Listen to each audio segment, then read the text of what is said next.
Hello everyone, welcome to Driving Approach. My name is Alexei and this is a new episode of Mechanics Corner.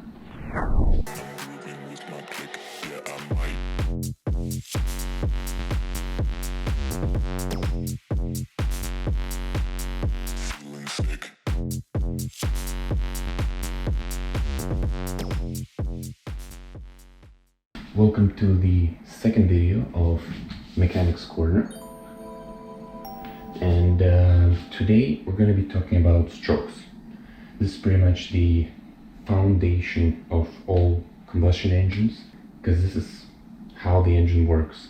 And I think this is probably the most important thing to understand for anyone who wants to learn how the cars work, wants to work on cars, or just, wants to be familiar with what a car can do, what a tuning, performance, emissions, fuel consumption goes back to this, because this is how the engine runs. This is what makes it move, create force that then it's passed to the wheels. So the question for today's video is, what are the strokes and why does the engine need them? So there are 4 strokes, which is intake, compression, power, and exhaust. So 1 is intake, 2 is compression,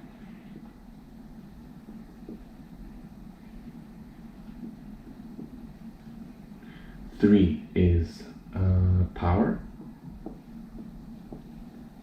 and 4 is exhaust.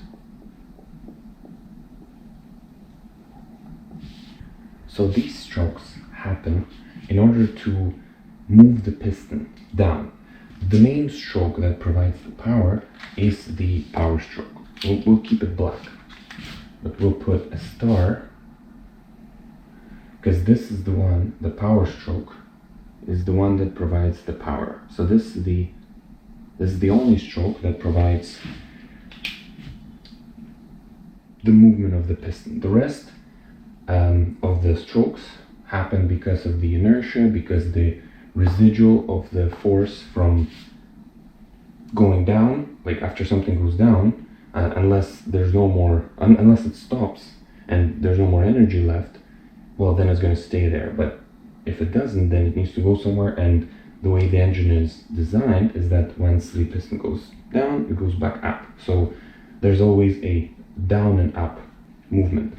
And since we talked about the power stroke, how it's being, I would say the most important one, because you can have intake, compression, exhaust all you want, but if you don't create the power, you don't have the engine rotating, you don't have the wheels spinning, you don't have the car moving forward. So, and since we know that we need the power to move the piston down, so we know that in power, the piston is moving down. And the way I drew it here, the circle is the combustion chamber,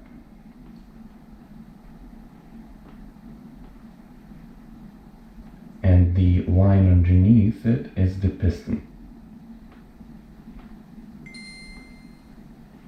So we have figured out that the power stroke is when the piston is moving down, and in order for this movement or this conversion of that thermal energy, that expansion of gases, to come to the piston and for it not to escape anywhere, we need to make sure that the combustion chamber is closed.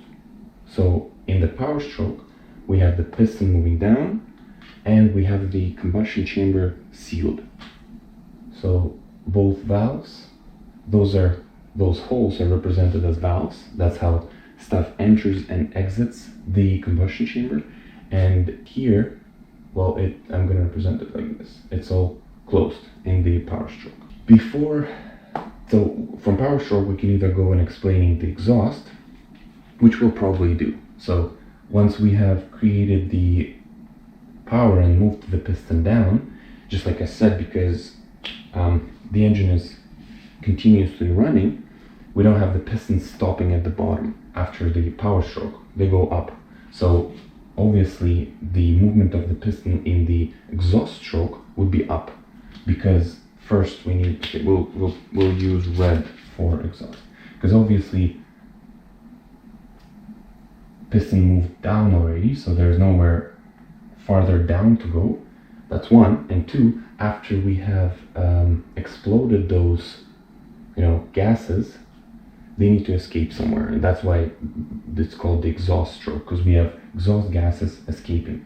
So we will have the exhaust valve open so that the exhaust valves can escape. Well, that's not the best arrow. We'll get a better one. There we go. Makes sense. Piston moves down because it's because of the expansion of gases. Combustion chamber is sealed because both of the valves are closed. Piston moved down. Power stroke ended. We have all the gases that have expanded. They need to go somewhere, and in order for that to happen, the piston will need to move up. So we figured out that power down, exhaust up. After the exhaust, and I forgot that in the exhaust stroke that the intake valve will be closed, because obviously we don't need any intake coming in. What's happening in the exhaust stroke is the the expanding gases after the combustion process are going outside. So you'll have your CO and NOx and carbon dioxide, all of those gases escape. So after the exhaust stroke, we're going to the intake stroke. So we have air-fuel mixture coming into the combustion chamber, just like the exhaust gases after they've been burned are exiting at the exhaust stroke. On the intake, we have the air-fuel mixture entering the combustion chamber. So for that to happen, the intake stroke obviously has to be open, and the exhaust valve needs to be closed. There we go. And obviously, because I'm not going to write air-fuel mixture, we'll get into more detail of exactly like what is entering. This is more of a simplified diagram of the 4 strokes, and in the next video we'll talk about a bit more complex with more stuff happening and just explaining a bit more. But for now, we just know that an air-fuel mixture is entering on the intake stroke, and for that we need to have the intake valve open, exhaust valve closed. And because anything is entering the combustion chamber, obviously the piston cannot be moving up because it will be pushing that air-fuel mixture out. So that's why it's actually going down. So intake stroke, air-fuel mixture coming in, piston moving down. Now the last stroke that's left for us to discuss is the compression stroke. Well, in order to compress something in the combustion chamber, obviously the piston needs to go up. And also because in the stroke before it, the piston was going down, and in the stroke after the piston is going down, obviously the stroke in between those two, piston will be going up. And in order for compression to happen, we obviously need to have the combustion chamber sealed. So just like in the power stroke, both of the valves will be closed. There we go. So in the compression stroke, we have both of the valves closed, and we have a cylinder, and we have the piston moving up. So here we go. So compression. So we have the intake. I'll just recap again. We have intake, air-fuel mixture. I'll just put it like this, AF. And I'll put exhaust here, just so it's AF, and then that's exhaust gases. So, intake stroke. Again, air-fuel mixture coming in, intake valve open for that to happen, exhaust valve closed, nothing to come out. And in order for the air-fuel mixture to come in, so that there will be room, the piston is moving down. Compression stroke. We need to compress the air-fuel mixture. So what needs to be happening inside is compression, like that. So compression stroke, we need to compress the air-fuel mixture that entered in the intake stroke. We need both valves closed, and we need the piston moving up to actually compress that air-fuel mixture. And then there is ignition in the end of the compression stroke to ignite the air-fuel mixture so that it will create the power, that thermal energy changing into reciprocal to the movement of the piston. So here we actually have the opposite of compression because it's the expansion of the gases. So power stroke, both valves closed, piston moving down from the expansion of the gases from the ignition. And after the power stroke, piston went down, we need to get everything that accumulated after that combustion out, which is the exhaust gases. So in the exhaust gas, we have the intake valve closed, obviously, because we don't want the exhaust gases to go there. We have the exhaust valve open, so the exhaust gases can escape, and we have the piston moving up to push out all that stuff. So here we have the 4 strokes of the 4-stroke engine. 4. Intake, compression, power, exhaust. Those are the strokes. And the engine needs them to function. This is the main thing that the engine does. Takes stuff in, compresses it, burns it, and makes sure that it comes out. And by doing this, moving the piston, that then rotates the crankshaft. That's pretty much the explanation for the strokes. We'll go outside and I'll show you a bit more of the engine and where those strokes are happening, so that you get a bit more visual of it. And yeah, so I'll see you outside. Okay, so we're back outside,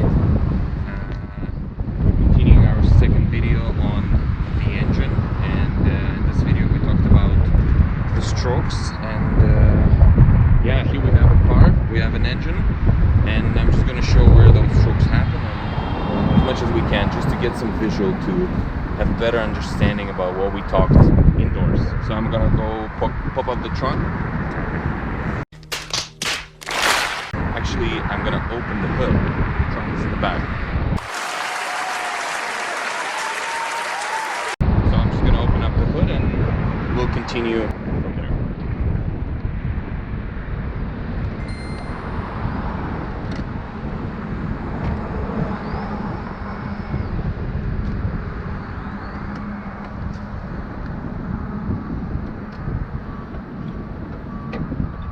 Truck busing, so we need to relocate, or maybe not, but let's continue.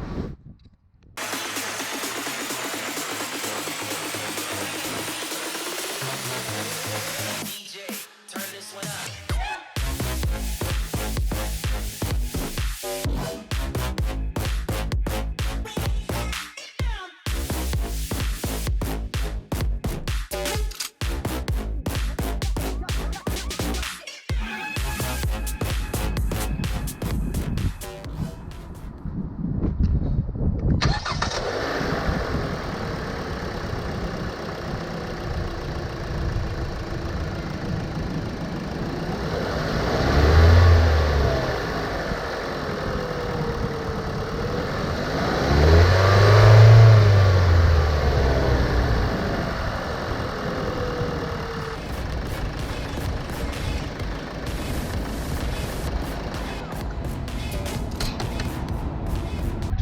Talking about the strokes, well, this is the engine, that's pretty much where they happen, and I've shown the crankshaft in the last video. And well, working your way up from the crankshaft, you can obviously tell that the crankshaft would be passing like that, and the pistons will be on the top, and the strokes, or the combustion chamber, will be in between the head of the engine and the block. and that's where the head gasket would be in between, and we'll get into all of that later about where is what and why and stuff like that. But just to have some visuals for today's video about the strokes. Oh, there's another Hyundai. Just to have a visual about the strokes today. Yeah, I just wanted to show the engine, and for the air fuel mixture, the air is obviously going to be coming through the air intake, which is right here, and then with the air filter there. And because this is a port injection,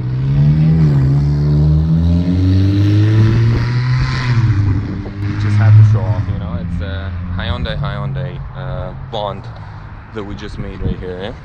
Smiled at me when he saw me filming too, but that's not the point. So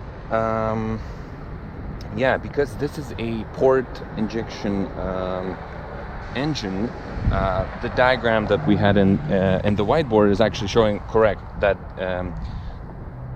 air fuel mixture goes through the intake port, because there are some engines that are direct injection or diesel where it's only air entering in the intake stroke, but that's not what we're talking about here. We're talking about the just regular auto cycle. In this car, it's air and fuel mixture that's entering on the intake stroke, and the air coming in and the fuel being sprayed right onto the intake valve.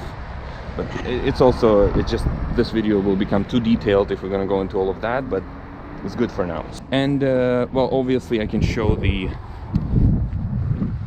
where the exhaust is coming from. You know, everyone knows the exhaust is actually hidden on the Elantra. I don't know. Yeah, they're right there. Yeah, so the exhaust gases would be going through the exhaust valve and through the exhaust system and through the tailpipe.